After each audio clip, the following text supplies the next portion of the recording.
الله أكبر.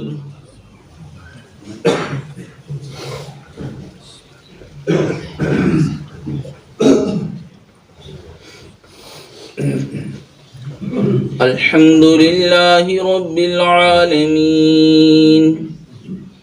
الرحمن الرحيم مالك يوم الدين إياك نعبد وإياك نستعين اهدنا الصراط المستقيم صراط الذين أنعمت عليهم غير المغضوب عليهم ولا الضالين.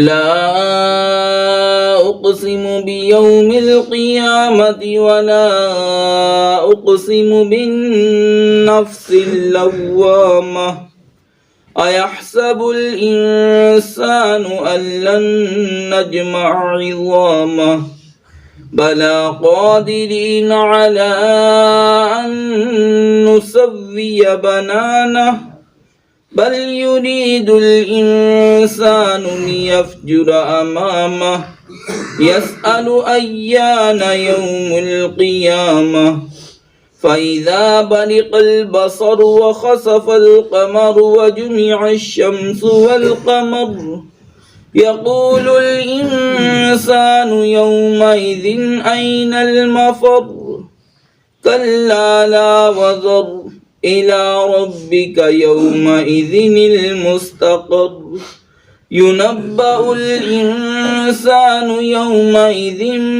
بما قدم وأخر بل الإنسان على نفسه بصيرة ولو ألقى معاذيره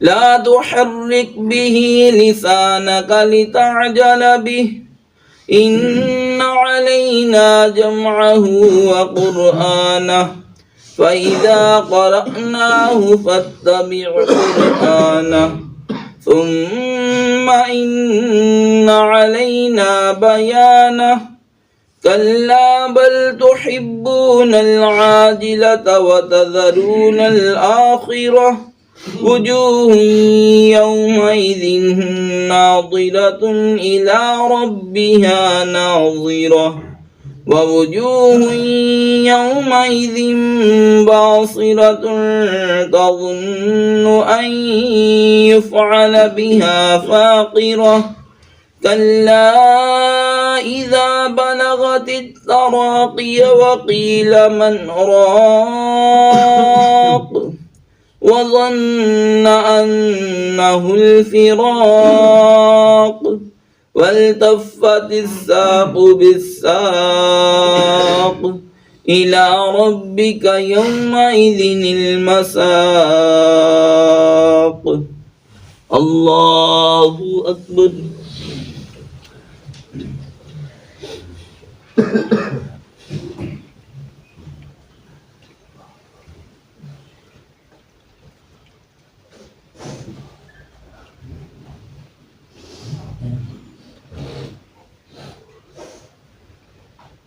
سمع الله لمن حمده.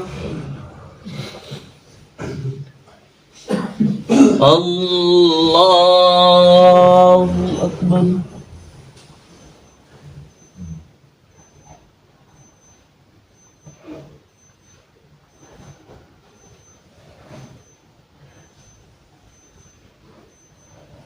الله أكبر.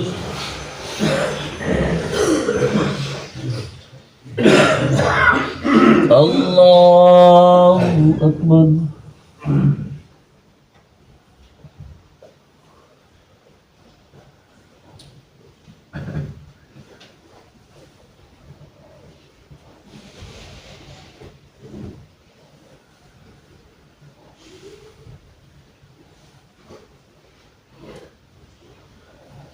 الله أكبر.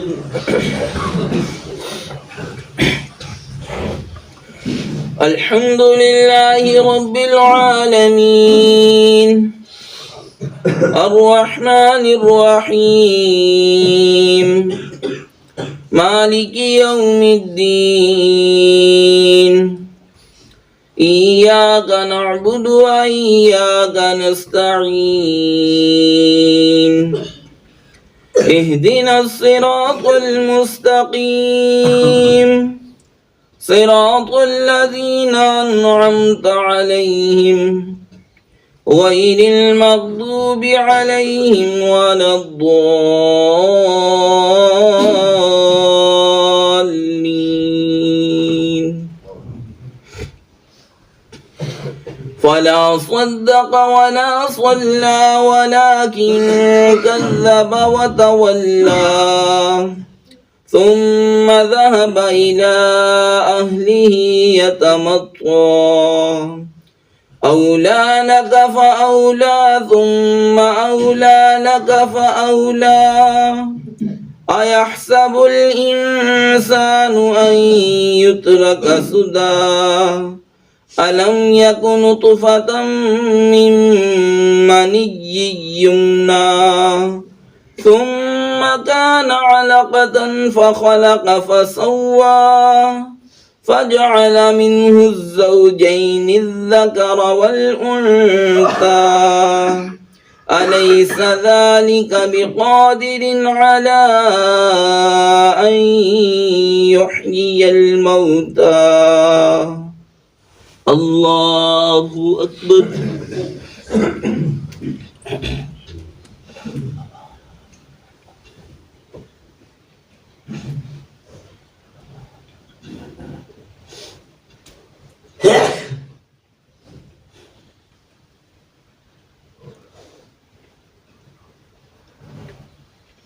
سمع الله لمن حمده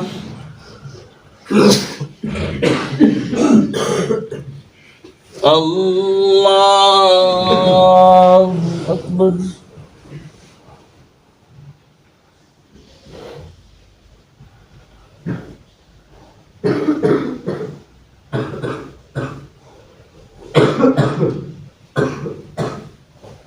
الله أكبر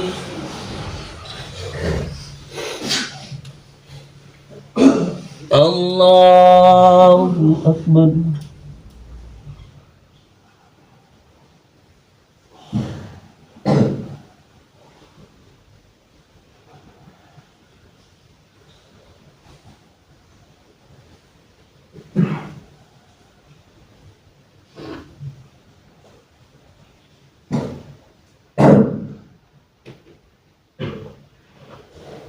الله أكبر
السلام عليكم ورحمة الله. السلام عليكم ورحمة الله. الله أكبر. استغفر الله استغفر الله استغفر الله. لا إله إلا الله لا إله إلا الله لا إله إلا الله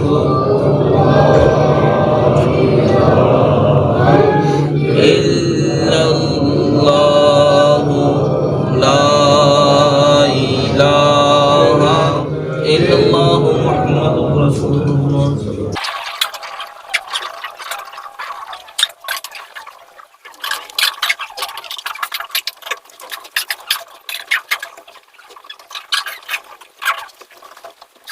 بسم الله الرحمن الرحيم. وعن البراء قال قال رسول الله صلى الله عليه وسلم حقا على المسلمين أن يغتسلوا يوم الجمعة ولا يمس أحدهم من طيب أهله فإن لم يجد فالماء له شرب. حضرت برہ رضی اللہ تعالیٰ عنہ سے روایت ہے، وہ کہتے ہیں رسول اللہ صلی اللہ علیہ وسلم نے فرمایا کہ مسلمانوں پر حق ہے یہ کہ وہ جمعہ کے دن غسل کریں،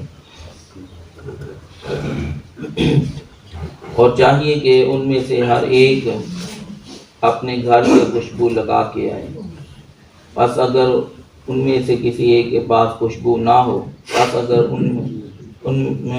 اگر خوشبو نہ پائے تو اس کے لیے پانی ہی خوشبو ہے۔ آپ حضرات نے حدیث پاک سنی، اس حدیث پاک میں یہ فرمایا گیا ہے کہ جمعہ کے دن جو ہے مسلمانوں پر غسل کرنا یہ لازم ہے، یہ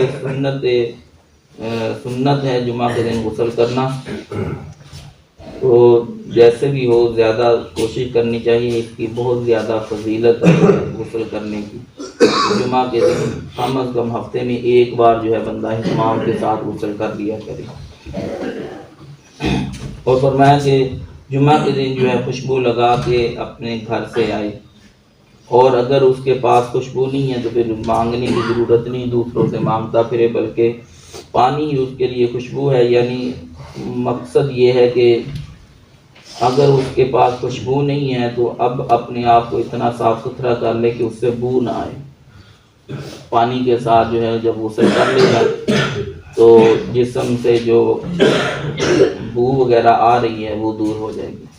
گرمیوں میں ہو جاتا ہے نا کہ بندہ ایک ہفتہ اگر نہ نہائے تو اس کی حالت خراب ہونے شروع ہو جاتی ہے، تو فرمایا گیا کہ پھر پانی ہی اس کے لیے خوشبو ہے، یعنی بدبو جو ہے اس کے اندر سے جو آ رہی ہے وہ دور ہو جائے گی۔ صاف ستھرے کپڑے پہن لے اور غسل کر لے تو یہ کافی ہے۔ وعن انس رضی اللہ تعالی عنہ ان النبی صلی اللہ علیہ وسلم کان یصلی الجمعۃ حین تمیل الشمس۔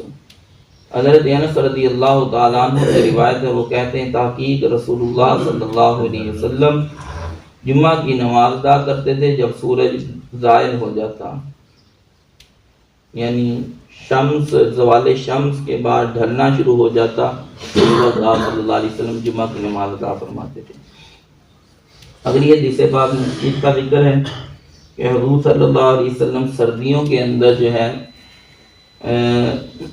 زوال شمس کے فوراً بعد جمعہ کی نماز ادا کر لیا کرتے تھے، اور گرمیوں میں جو ہے دیر سے نماز ادا کرتے تھے جمعہ کی، ذرا دھوپ جو ہے آگے جانے سے، یعنی کہ وہ دوپہر تھوڑی زیادہ ڈھلنے سے۔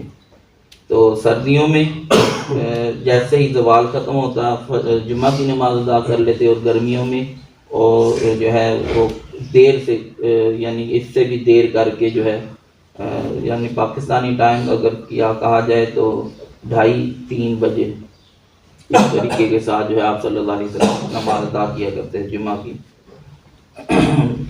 اور یہ جو ہے اب عرب والوں نے جو ہے یہی طریقہ اپنا لیا ہے کہ یہ سردیوں والا ٹائم گرمیوں میں بھی، یعنی سردیوں گرمیوں کا لحاظ نہیں رکھا جاتا، سردیوں والے ٹائم یعنی اول وقت میں ہی جو ہے نماز جمعہ ادا کر لیا جاتا ہے۔ تو سنت تو یہی ہے کہ اس طریقے کے ساتھ حساب کتاب کیا جائے۔ سارا یہ جمعہ کا معاملہ ایسا ہے کہ لوگوں کو تنگی ہوتی ہے، اور میں یہ حدیثیں پڑھ رہا تھا تو ان کے اندر یہ آگے چیز آ رہی ہے کہ نماز جمعہ جو ہے نبی اکرم صلی اللہ علیہ وسلم کے زمانے کے اندر اس طرح ہوتی تھی کہ حضرت بلال یا حضرت عبداللہ بن مکتوم رضی اللہ تعالیٰ عنہ یہ جمعہ کی اذان پڑھتے تھے، آپ صلی اللہ علیہ وسلم خطبہ دیتے تھے اور جماعت کھڑی ہو جاتی تھی۔ یہ اس کے بعد جو ہے صحابہ کرام نے بھی اسی پر عمل کیا، لیکن حضرت عثمان غنی رضی اللہ تعالیٰ عنہ نے اس پر جو ہے زیادتی فرمائی کہ جمعہ کی، کیونکہ یہ اذان کے بعد خطبہ، خطبے کے بعد جماعت، اور یہ مختصر سا ٹائم کے اندر جو ہے ہو جاتا تھا۔ آپ صلی اللہ علیہ وسلم جتنی لمبی جماعت کرواتے تھے اتنا لمبا خطبہ ہوتا تھا، یا اس سے کم خطبہ جماعت جو ہے لمبی ہوتی تھی۔ لیکن جو ہے بعد میں جو ہے ہمارا جو ہے جو معاملہ ہے تقریر بہت زیادہ ڈیڑھ گھنٹے کی یا گھنٹے کی، خطبہ جو ہے یہ 2-3 منٹ کا، اور جماعت جو ہے وہ 4-5 منٹ کے اندر۔ تو یہ جو ہے یہ یعنی کہ اس حساب سے صحیح نہیں ہے، آگے اس چیز کا ذکر آئے گا۔ تو حضرت عثمان غنی رضی اللہ تعالیٰ عنہ آپ نے جو ہے پھر لوگوں کے، جب آپ کے دور خلافت آیا تو حضرت عمر فاروق رضی اللہ تعالیٰ عنہ کے زمانے میں جو ہے 36,000 جو ہے وہ ملک فتح ہوئے، شہر جو ہے فتح ہوئے۔ تو آپ رضی اللہ تعالیٰ عنہ نے تقریباً جو ہے 9,000 جو ہے مساجد قائم کروائی، اور جو ہے ان میں سے جو ہے جامعہ مسجدیں جو ہے 900 جو ہے وہ جو ہے بنوائیں، اور پھر ہر مسجد کے اندر جو ہے یہی معمول تھا۔ تو حضرت عثمان غنی رضی اللہ تعالیٰ عنہ کے دور میں جو ہے اس سے بھی زیادہ جو ہے مدینہ شریف کی آبادی پھیل گئی تھی۔ اب مدینہ شریف والوں کو جو ہے اذان کے فوراً بعد مسجد میں آ جانا بڑا مشکل تھا، تو اس لیے آپ رضی اللہ تعالیٰ عنہ نے مقام زورا پر جو ہے یہ حکم دیا کہ یہاں پہ بھی اذان پڑھی جائے۔ یہ پہلی اذان یعنی جو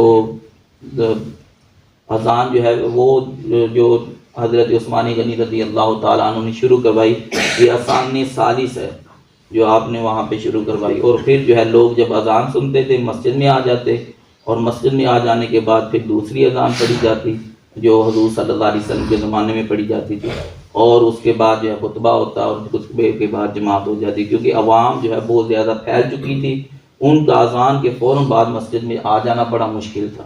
تو اس لیے ان کی سہولت کے لیے جو ہے حضرت عثمان غنی رضی اللہ تعالیٰ عنہ نے یہ اذان ثالث جو ہے یہ شروع کروائی۔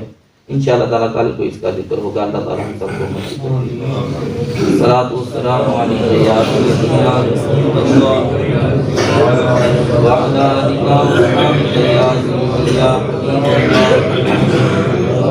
حبیب اللہ، صلاۃ والسلام علیہ یا رسول اللہ، صلاۃ والسلام علیہ یا سیدی یا رسول اللہ، صلاۃ والسلام علیہ یا سیدی یا خاتم النبیین وعلی آلک واصحابک یا سیدی یا رحمۃ للعالمین۔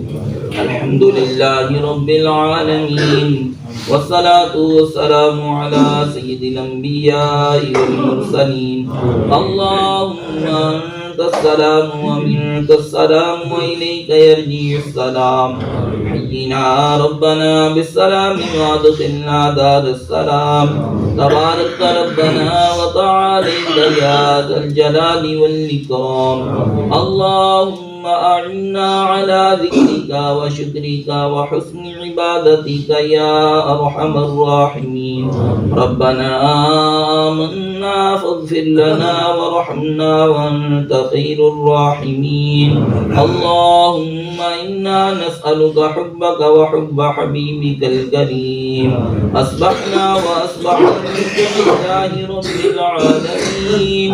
اللهم إنا نسألك خير هذا اليوم فتحه ونصره ونوره وبركته وهداه، ونعوذ بك من شر ما فيه وشر ما فيه وشر ما بعده۔